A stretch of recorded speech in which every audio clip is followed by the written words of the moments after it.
Policia e Gjirokastros bllokoi sot mbi 1 ton marijuanë në malësitë e Pelenës në jug të Shqipërisë. Sasia e lëndës narkotike është më e madhja e bllokuar gjatë këtij viti në Shqipëri.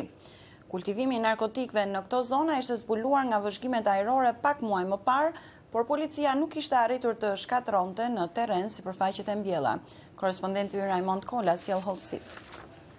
Policia e Gjirokastës tha sot se bllokoi mbi 1 ton marijuanë në malësitë e Kurveleshit, një zonë e thellë në jug të Shqipërisë.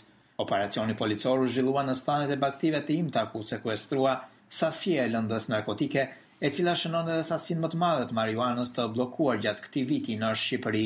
Policia tha se trafikantët kanë mundur të largohen nga zona, por janë identifikuar dhe janë shpallur në kërkim. Sipas policisë së Gjirokastës, lënda narkotike i përket sasive të kultivuara gjatë këtij viti në këtë zonë. Lënda narkotike ishte në procesin e tharjes të anë burimet në operacion, proces që kryhet përpara se marijuana të presohet dhe të paketohet. 2 ditë më parë, policia kishte shkatruar në zonat e Lumit të Vlorës sasi të bimëve narkotike, po gjatë procesit të tharjes. Burimet të shtypit njoftuan se mes të arrestuarve kishte edhe gra që punonin në përpunimin e bimës narkotike. Zona e Kurveleshit në Tepelen ishte vërejtur gjatë monitorimeve ajrore të një misioni shqiptaro-italian policor për vatrat me narkotik dhe gjatë kësaj periudhe, policia nuk ishte arritur të shkatronte sipërfaqet e mbjella. Edhe opozita kishte ngritur kritika ndaj Ministrisë së Brendshme për mosndërhyrjen në operacione ndaj kultivuesve në këtë zonë.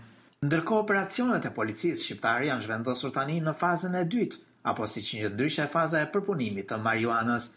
Sasitë e mëdha të kultivuara gjatë këtij viti në shumë zona të vendit pritet sipas analizëve ta vënë policinë në një sfidë me trafikantët.